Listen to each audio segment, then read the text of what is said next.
Hey, what's up, y'all? Back with another one. Y'all gonna have to get your shit, relax with me for a minute. And ain't too much commentary on this, cause my standpoint, this shit is wrong.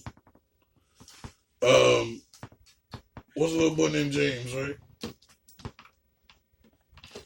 Little boy? Yeah. Yeah, James.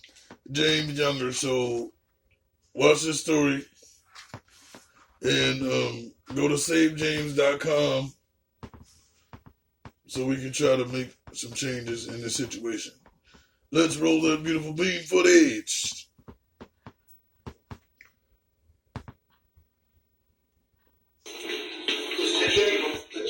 This is James Younger playing with his father, Jeff, just a few days before a jury ruled in favor of James's mother, Dr. Ann Georgoulas, a pediatrician who is divorced from Jeff and wants to start hormone replacement therapy on James so he can transition into a she.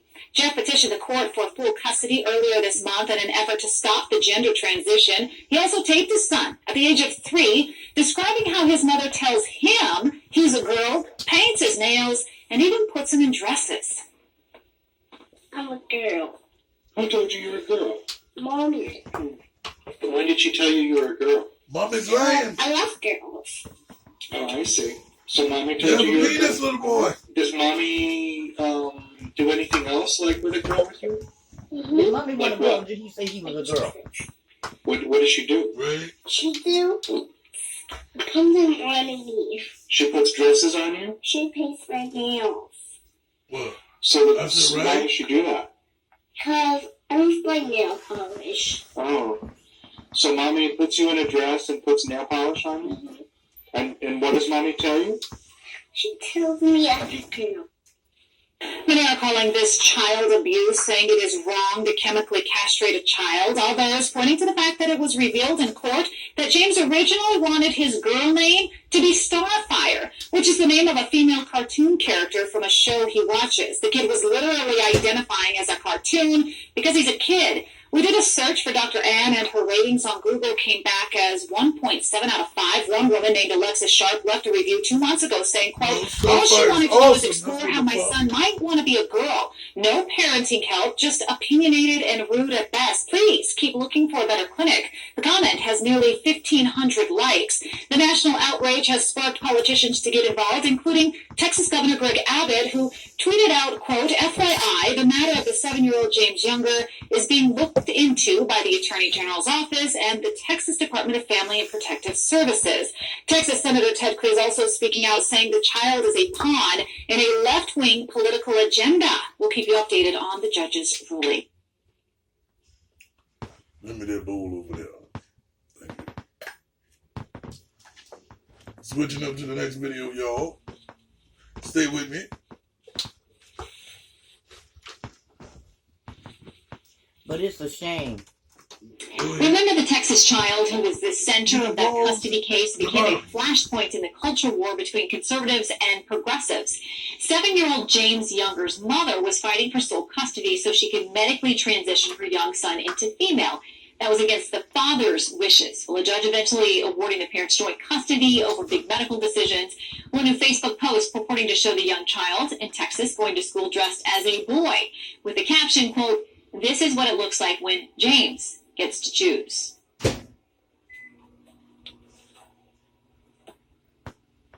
Go ahead. Ain't nobody heard James say, I want to be a girl, I want to be a boy. James hasn't said any of this.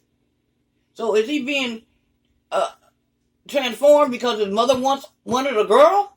That's probably why they call it a child.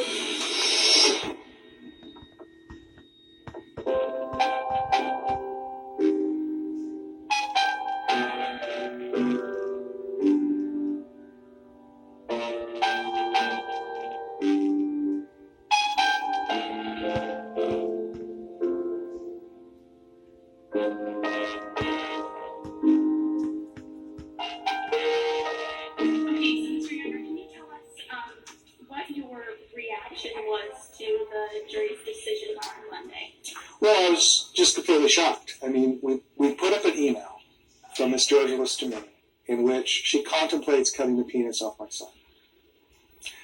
20 minutes later, they go into deliberations, and they come back voting against me. I mean, the Texas that I grew up in, the Texas that I live in, if a parent did that, we're just going to give them to the other parent. We're not going to tolerate that kind of craziness. So it just tells you, I think, really how far our society has changed, and how much less Christian we are in the way we think about things now. And I hope it's a wake-up call to the churches to awake from their dogmatic slumber and step back out onto the streets of the Agora, as Paul did in Athens, and start taking on these issues head on. And how are you feeling going into the judge ruling today? Are you optimistic, or what are kind of your thoughts so far? My experience with family courts is that they pick a winner parent and a loser parent. And the reason they do that is because of Title 4D. So the federal government gives matching federal funds for the collection of child support. It's about $750 million to the state of Texas alone. It completely funds the Texas Attorney General's office, for example. It's a lot of money. Okay, my thing is this. This has nothing to do with religion, and it got a goddamn thing to do with Texas. Let's roll a beautiful bean footage. Wait a minute. You remember we were watching those other kids, and one would say, "I'm a girl," or "I'm a boy." Mm-hmm. What? He ain't said nothing. You said that earlier. I know. I just want to bring up the fact that there were others that actually said that they were. Duh. There's more transgender kids that actually transgender, and they wasn't being medically castrated by their mama who's retarded. Right. Because they already know she ain't no good doctor. They got her Yelp rating, nigga. She 1.7 on the 5 Richter scale, nigga. She fucked up.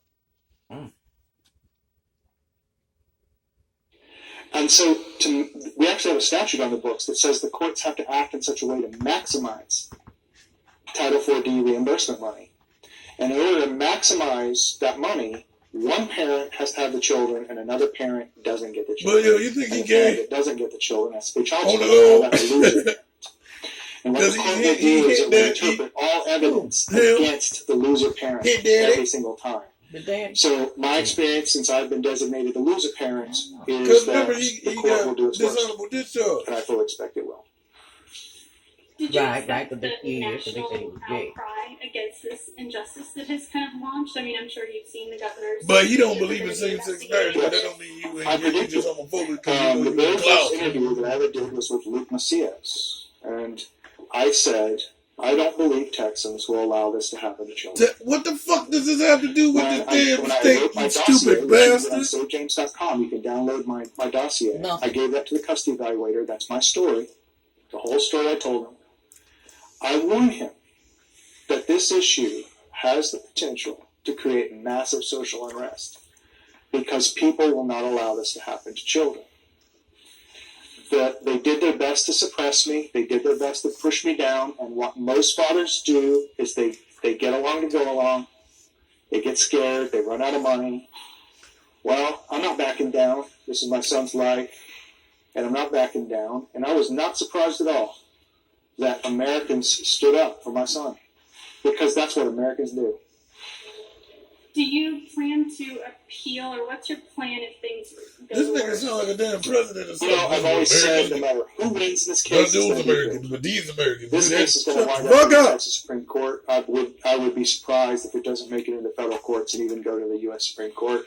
And I'm ready and willing to go there because I would like to protect every child in the United States from these abhorrent practices by the medical community. It's one of the reasons why we've always said from the very beginning, we didn't just say save James. We said save James, save thousands of kids. And the reason we said that last part is we did not want to forget the other children who are suffering from this with parents that just don't have the resources, the will, the capacity, the circumstances to fight. You've been pretty open about this. In your divorce proceedings, there are a lot of accusations against you. There's a lot of history that they pulled up, and a lot of really negative things that the court deemed to have found. Can you just kind of tell us about some of those accusations and what the court later found? Yeah, so I did an appeal after my annulment. And let's be clear what the court did. It annulled a 5-year marriage with 2 children. And by doing so, it made those 2 children illegitimate and born out of wedlock. I've told this to judges, other judges in other counties, and lawyers, and they fall out of their chair. As far as I know, that's never happened in Texas before, right? We don't make children illegitimate. We don't do that in Texas. But this judge did that. We don't do that in Texas. How many things do y'all do in fact, Texas? I've published them on the SaveJames.com site, and I've been very open about them because there's 2 You interpretations Longhorn of them. One is that they're very damaging to me, okay? And they probably will follow me for the rest of my life. But there's another interpretation. I think if you read the findings of fact, you'll find that they're ridiculous. And I think they're an indictment of the court, and that's why I put them out there. Let me give you one example. I believe it's finding 57. I'm not sure the number. But one of the findings says, this is a finding of fact from a judge in a court, okay? An official finding of fact. Keep this in mind. Here it is, quote, Jeffrey Damon Younger will do and say anything to get his own way, unquote.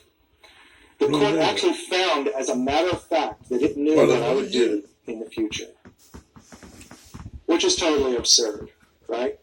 The other thing I would say is the whole annulment was granted on the basis of marital fraud. Basically, I had misrepresented my military background, my education, where I'd worked, and how much money I had made. But here's the thing that nobody ever talks about. We signed a prenuptial agreement. And in the prenuptial agreement, we disclosed 7 years of employment history, 7 years of address history, all of our bank accounts, all of our retirement accounts and financial assets, all real property that we own, all personal property that we owned. In addition, we gave each other our Social Security numbers and our driver's license numbers so we could run background checks on each other. Every single page of the prenup was initialed. Texas law requires that a lawyer brief you on the contents of the prenuptial agreement. And it was signed by both Ms. Georgelis and I and by our attorneys. And the judge still said I misled her about these things. And was the prenuptial agreement allowed to be evidence in court? It was provided as evidence to the court. Wow, okay. Now, there's one finding that I think a lot of Christians would find controversial. Ms. Georgelis actually accused me of being homosexual because I was discharged. Why would the Christians find this controversial? This is not the what happened there is, back in my how we youth, go from Texas and religion from saving a child. I should say my checkered past. I was a libertarian. I was not a conservative. I was a libertarian. And a cook in the mess hall of the 45th Company in the United States Army Airborne School, which is where I was running a lateral drift trainer, was discharged dishonorably for being gay. Now, dishonorable discharge is worse than a federal felony conviction. Pretty much nothing worse to you can happen in America than getting a dishonorable discharge from the military. It's really reserved for cowardice and that, okay? So I led a protest against that. And the officer court didn't like it and took it out on me. And that's what happens to be in the Army. So I think if you hear these people saying that I'm some kind of anti-gay or anti-trans ideologue, my answer to them has been, have you ever been in jail for gay rights? Have you ever stood up and had a career, like my military career, What they got to do with what's in hand? for standing up for the rights of somebody, when I don't even believe in gay marriage and never have? But I do believe in human rights of people and that the government should treat people well. So I don't hide any of this. I put all this out there. I want everybody to know, what that's about. And Miss Georgelis knew all about this. They had long discussions about these things. Her mother was a prominent gay rights activist herself, and we had discussions about this too. So this was no surprise. This was all presented to the court, but the judge still found I misled her, despite all the facts I'm telling you right now. So I think I offer you 2 interpretations of the findings of fact and conclusions of law from the 255th Court. One interpretation is, wow, Jeff totally misled Miss Georgelis, and he's an untrustworthy character. The second interpretation is that the court's crazy, right? But I would also say this. Let's say that the first interpretation is the one you believe, that I'm untrustworthy. I'm not trying to cut the penis off my son.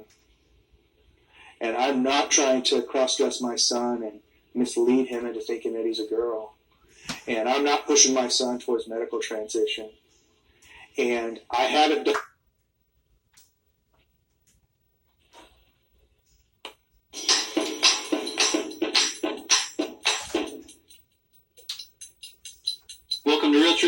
My name is Adam Tarnow, joined as always by Todd Wagner. Hello, Adam. Hello, friends. Todd, question is this: how should Christians respond to the case of James Younger?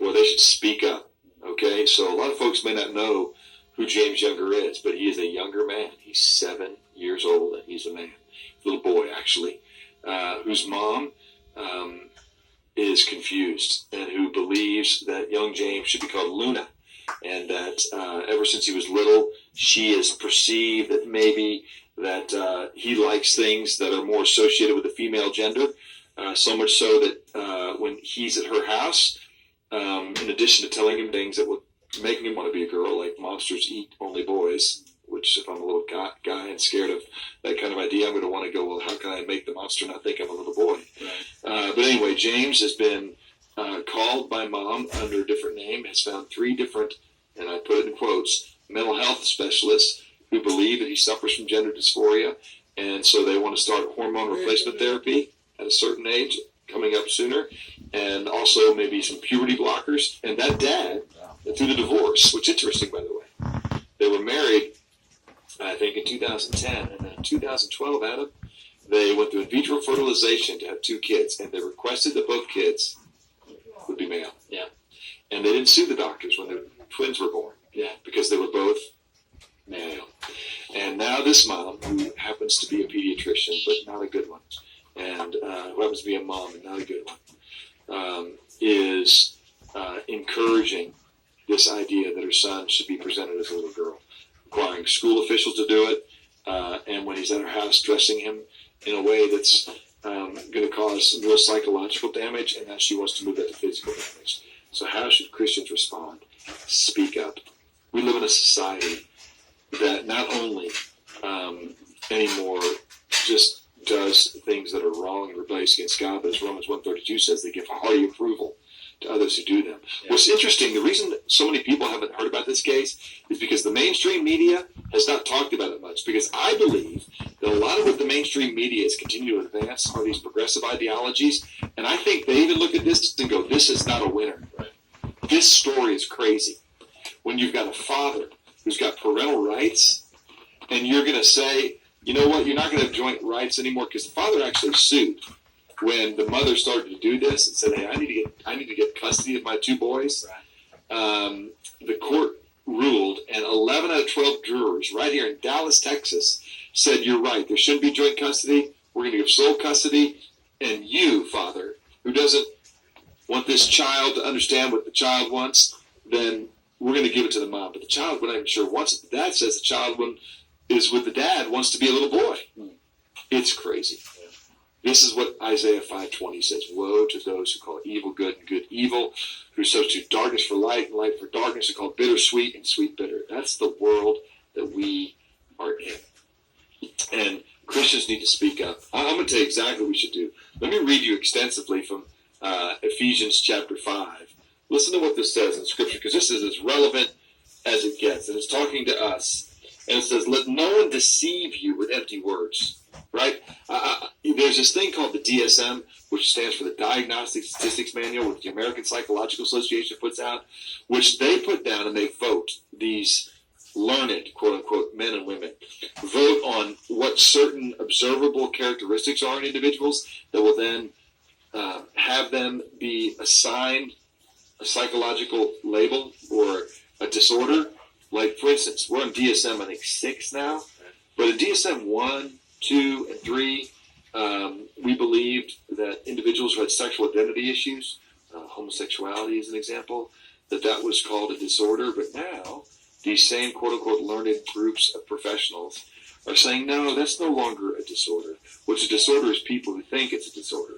So homophobia now are the people who need treatment, not individuals who call men women and women men, or women who burn in desire for one another, men who burn in desire for one another. By the way, I wouldn't call that a psychological disorder as much as I would just say it is a part of just our nature, our sin. There are things in Todd Wagner that I long for that are destructive to me. Okay? And so you would call that a psychological disorder. If suko comes from the word which means soul, it is a soul disorder. Yeah. Right? And there's a way which seems right to man, Proverbs 14:12, but in the end it's the way of death. So what should Christians do? We should not let anyone deceive us with all their learning or their idea, their empty words.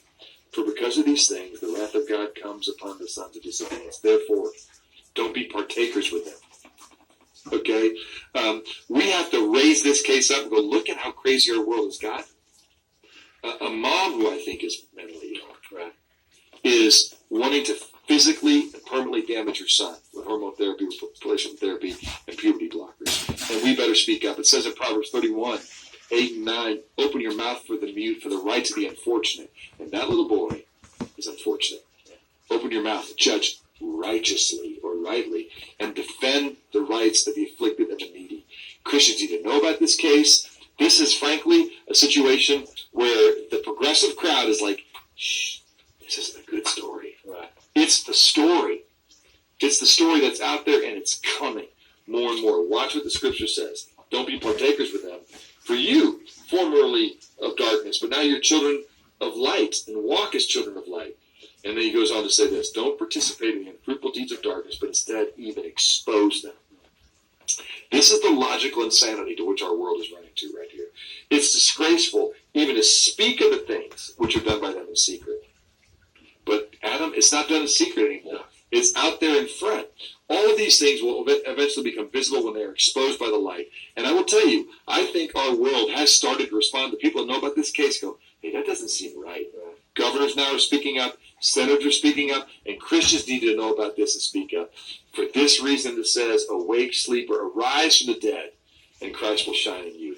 Folks, we have an opportunity right now to go, look what we're doing to our children. Okay? That we're imposing our progressive ideology on them in a way that is so thoughtless and careless. So, Christian, I'll just say this. I'll just say at the very end. When a child would come to you, we actually have an episode also that just says, what should I do if my child comes to me with, and believes that their gender is misplaced, right? And you want to respond compassionately, with care. We have a whole episode on that, Mom and Dad, to listen to. But I want to tell you culturally what we should do. When Bruce Jenner, a number of years ago, right, won the Arthur Ashe Award for Courage in Sports because he, the world's greatest athlete in 1976, won the decathlon, the Montreal Olympics. I remember eating TV dinners, watching him do it, and eating Wheaties because Bruce Jenner was that guy. When Bruce Jenner came out and said, hey, I think I want to be a woman, I want to cross-dress, I do think, Adam, hang with me, I think that was incredibly courageous. Because sometimes when you say things that a lot of people can't relate to, you go, I can't share this because people are going to hate on me. I think the church has failed folks who struggle with same-sex attraction and struggled with gender dysphoria. Like, that's the craziest thing I've ever heard. It's not any crazier than my sin and my junk. And the fact that I think through multiple relationships with people of the opposite sex, that somehow is going to give me a sense of joy. Okay? I need compassion when my broken soul longs for things that are destructive to it. And so do others. And just because it's not yours, right, if they have the courage to share that with you, they should be met with the compassion of Christ. So Bruce Jenner was courageous. Bruce Jenner's problem wasn't his sin struggle. Bruce Jenner's problem was his church. His church was silent. His church was Hollywood. His church was progressive elites. And that church said, you go, Bruce. You go ahead and you pursue your sin and yourself and your brokenness. And let's not discover it. Let's not find healing in it. Let's not find strength to face it. No temptation, Bruce, has overtaken you, but such as is common to man. Okay? And with that temptation, God's going to provide the way of escape also so that you might be able to endure it. No, Bruce, you just go and chase after your sin. The way of man is the right way. That was Bruce Jenner's problem. And so Bruce Jenner's struggle, like Todd Wagner's struggle, is one that we should courageously confess our sins to one another and pray for one another so we might be healed. So the church should know about young James Younger, and there's a lot of younger kids and a whole generation that have been socially conditioned to be accepting of other people. And hey, friends don't let friends drive drunk, and friends don't let friends cut off their genitals or take hormone replacement therapy or puberty blockers because they or society says that's wise. So speak up, church. This is your moment to show the world what is right. Open your mouth for the mute, and open your mouth also for those that are calling good evil and evil good, because God has you here to be salt and light. I like that. Great answer, Tom. Alright, so like, comment, subscribe. You know what the fuck it is. It's your girl, Satanji Boy, Charlotte, Carolina. And y'all know the slogan and the rest of the shit. This shit is wrong. SaveJames.com. His daddy crazy, probably gay in the closet. His mama's even more crazier. And leave the church out this shit. I'm gone.